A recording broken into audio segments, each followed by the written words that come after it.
Now, a film which follows a group of British drag queens and kings to America has just hours left on a target to raise the money needed to turn it into a full cinema release. While filming the trip to a new drag festival in June, the states legalised same-sex marriage. The cameras continued to roll and powerful stories emerged. Let's speak now to Martha DeArthur and Cheyenne O'Shea, who star in the documentary. Thank you for coming in. Thank you. Let's just talk about your time out in America. This was a brand new drag festival which you were heading over there, and then this pivotal moment happened. What was it like? Yeah, the festival itself was the beginning of May, and I heard about it on Twitter. We both heard about the festival on Twitter, and it was the first ever international drag festival, biggest drag festival of its kind to date. So we thought, well, both of us took the plunge to go over there along with 4 other. And we've never met before either, did we? We met at the airport, which is pretty cool. Out of drag, so we didn't recognise each other at all. No. But one of the reasons I went over was to talk about the Equal Marriage Bill and being very proud of what we've done in Britain about it, and the sort of relatively progressive nature of our LGBT equality fight here. And I spoke about it a lot at the drag festival, and then a month after the festival was over, the Supreme Court ruling happened, and sort of prophetic really, I went over there to tell them to be patient, and it will happen, and campaign with love and tolerance, and the way that the year has sort of panned out for the States, and obviously there's been trouble over there at the moment with certain clerks not wanting to obey the law, and Australia now campaigning for it as well. It's something that's spreading across the world. The fight for equality is getting there. Yeah, but let's just take a quick look. We've got a trailer of the film. Here it is.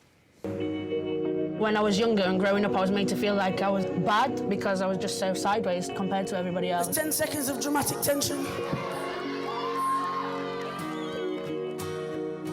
Who came first, the chicken or the egg? Is it Gary or is it Cheyenne? Mentally, who's the real person?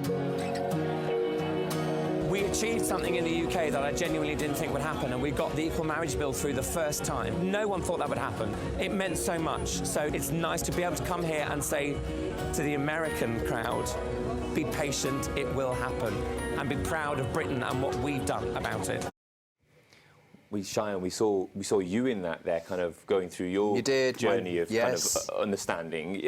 Is that something that you met people out in America that you could associate with, and you could link with people who are also kind of struggling to deal with things as well? Yeah, it's like it's really strange. Like, I've been explaining this to a few people. The way drag is to me, drag is about having a voice.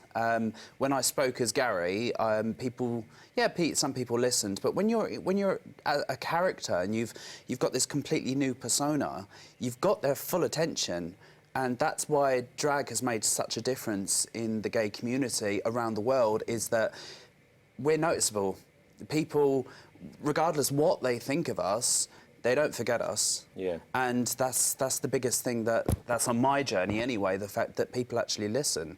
So, but over in America, it's just completely different. I suppose it's their way of life, really, isn't it? It's just quite different, welcoming, and like going to Texas. That I thought.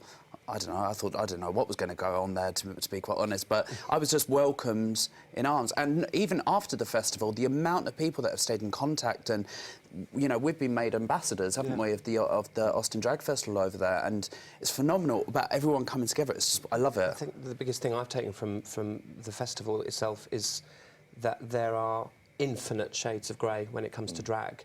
As much as there are infinite shades of grey when it comes to music genres, and people have an idea of what drag is, and they make an assumption, and so few people actually get out there and experience all the colours of drag. London in particular has got such a rich drag culture.